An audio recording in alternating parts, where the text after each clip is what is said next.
This is a Mazda 3 made between, or at least sold in the UK between 2013 and 2019. This one has a 2-litre engine with a 6-speed manual gearbox and 118 horsepower. Not a lot, but let's see how it gets on. In the UK, you only had 3 choices of engine: a 1.5 petrol, a 2-litre petrol, although that came in 2 states of power, and a 2.2-litre diesel.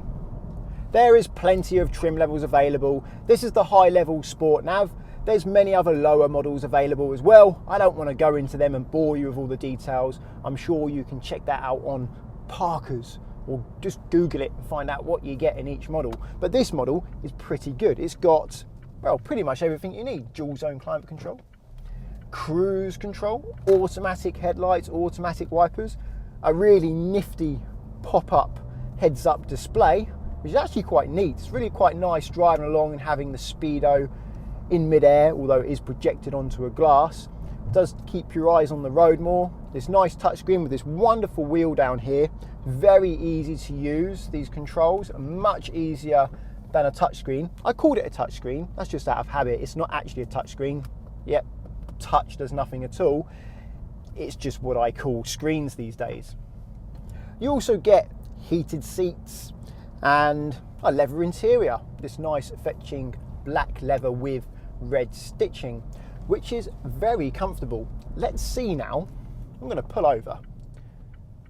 Let's see how much adjustment there is. You also get electric seats too, so this can go forward, and it's going forward, and it's going forward, and it went up a bit there by accident, and it's still going forward, and now it's actually crushing. No, I have given up before the seat. My legs are, can it go anymore? No, that is, unless it's decided not to kill me, that's as far forward as it will go. I think you could be a hobbit and drive this no problem. And let's see how far back we can go. I don't think hobbits actually exist, so it doesn't really need to cater for those. And yes, it's gone so far back now that I can just about reach the top of the clutch pedal. I can't actually press it in. I think it doesn't really matter what size you are, you're going to like this car. This is actually way better than the Golf in terms of adjustment, up and down. You get the electric seat in this Sport Nav model as well, and it does the backrest too. Very easy to find a comfortable position. And on finding a comfortable position, you've got the usual reach and rake that you're expected to have these days in cars, and a push button start, which is keyless entry. So you just hop in, put the clutch down, green light comes on the start stop button, press it, and it fires into life, and that cool little heads up display pops up and reminds you you're driving a Mazda 3. In terms of space, if I put the seat in my position, and I'm 5'10", that's where I want to be. And I look back there, I think a 6-footer could sit back there. They won't be too happy for a very long journey, but they're not going to be majorly uncomfortable. And that's about par for the course in this class of car. This car is going after the Volkswagen Golf. Now, when I say Mazda are trying to go after VW, I really do mean it. Mazda used to be owned by Ford, and the Mazda 3 originally was just a heavily revised version of the Ford Focus. More than revised, it did have its own interior and exterior, but the engines and chassis was very much based on a Ford Focus. Since Ford sold Mazda, Mazda is now its own entity, and they're building their own chassis and engines, and they are trying to go after VW in terms of quality, and I think they are getting there. The latest Mazda 3, which is the generation after this, is certainly competing at VW levels of interior quality, although it's not really my cup of tea because the interior in that car is very dark. Visibility in here is very good. Wing mirrors, as you can see, are very big, very easy to see where you're going when you're parking.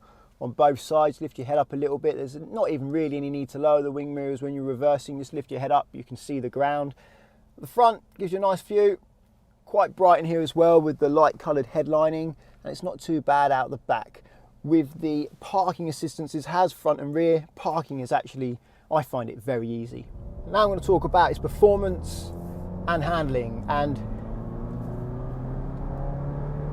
this is where I enjoy this car. It's not fast, it's 118 horsepower, has no torque, but the engine makes this sweet sound and it has a very linear pull. So it encourages you just to want to get the revs up and thread it through a country road, and it's really very enjoyable to do that. It's definitely more enjoyable than a Golf, but it's not as fast as a Golf. It doesn't feel as fast as a Golf because it hasn't got a turbo. If you just literally want ease of driving, want to be able to put your foot down and pull out and accelerate when you need to, and you don't really care about enjoying driving on country roads, you want a turbo. You want a Golf with a 1.2 or 1.4 turbocharged engine. But if you like working this lovely gearbox, this engine is actually better, and you can get it with 160 horsepower, and that would be very fun. In terms of handling, it handles quite well. It's got adequate amounts of grip. It's not going to set a record lap time around Snetterton, but it's more than enough for a twisty English B road. So that moves me on to what this car is like to drive, and it's quite nice. The gas pedal is lovely. There's no delay to it. Well, there is a bit of a delay. There's always going to be a little bit of a delay, but it's not like most modern cars where you press the gas pedal and it just keeps building and building and building. The revs keep going up and up and up, even though you're not pressing harder. I press the gas pedal in this, delay, it's there. I'll do it again. So I press it now, it's there. Whereas if I did that in my Leon with a turbo engine, I'd press it that much and it will go. It takes ages before it finally stops because of the way a turbo works. So that makes it really easy to handle, and it's kind of quite pleasurable when you put your foot down and it kind of pulls in this very linear fashion, and it makes quite a nice sound too. The brake pedal, that is okay. It's par for the course these days. There's a bit of dead travel at the top. I'll show you that when I get going. But what lets the side down a little bit, I'm afraid, is this clutch. The clutch is quite light at the bottom, but as you get near the bite point, it springs you off. And I do find some cars are like that. This car isn't terrible in that sense, but if I was teaching someone to drive, I wouldn't want to teach them to drive in this car because of that clutch. It will make their life harder, which is a shame because the gas is brilliant and the brakes are okay, but it's normal. And the gears are lovely. They're very positive.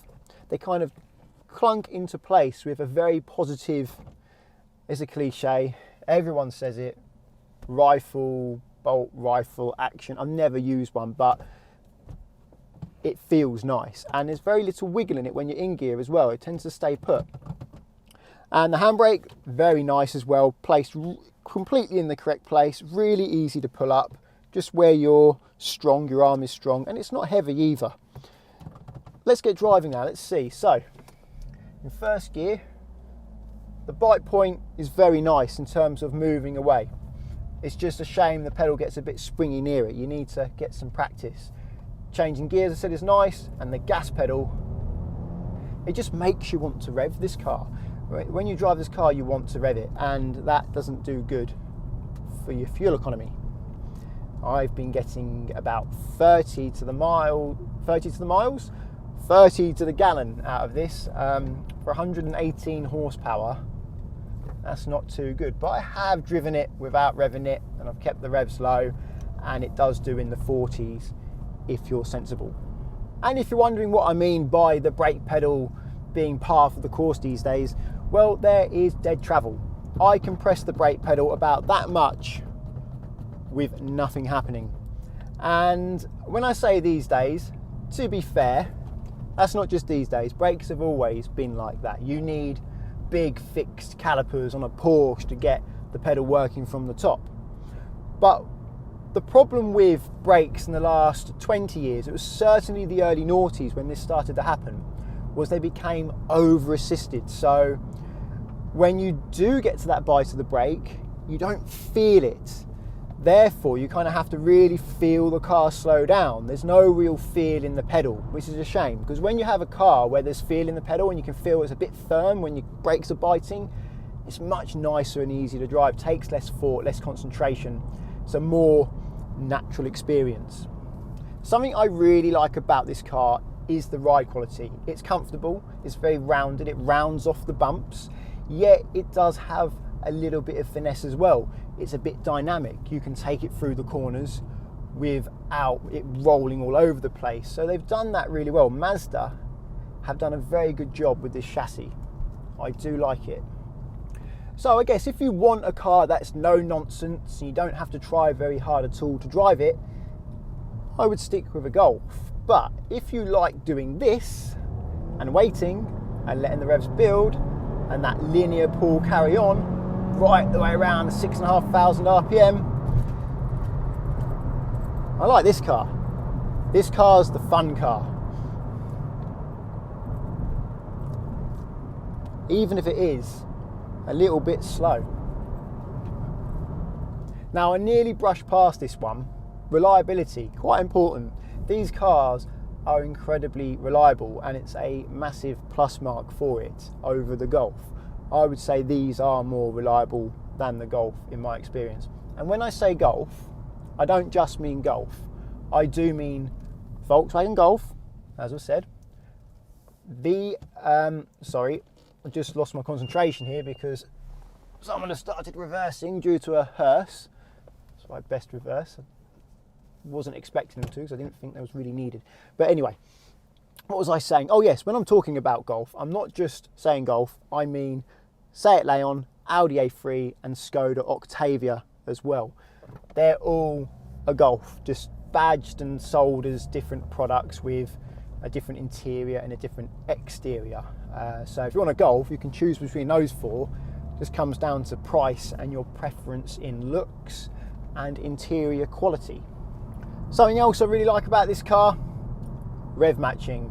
Being normally aspirated and having such good throttle response, if you like rev matching, if you like heel and toe, this is the car for you over the Golf, I think. I don't own this car, I own a Leon, which is basically a Golf, and that's in part because I do use it to teach people to drive, and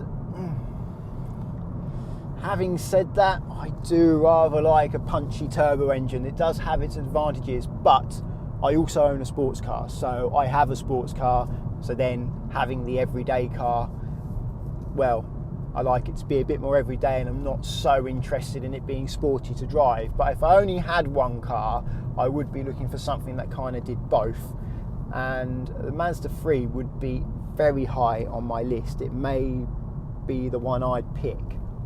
Now, I'm not that interested in going through all the trim levels and telling you exactly what you get in each car. You can probably do that yourself and it'll make the video probably a bit too long and boring. What I'm trying to do here is I'm trying to tell you what it's like to drive and give you an idea what the car is like to live with. You can decide what trim level you want to go for and how much money you want to spend. That's going to be variable because this is a used car. They don't make it anymore. It depends how old it is and how many miles it has. If you think this video does help you in that department, what's it like to drive, what's it like to live with, please give the video a thumbs up and subscribe to get my future videos. Until the next one, cheerio.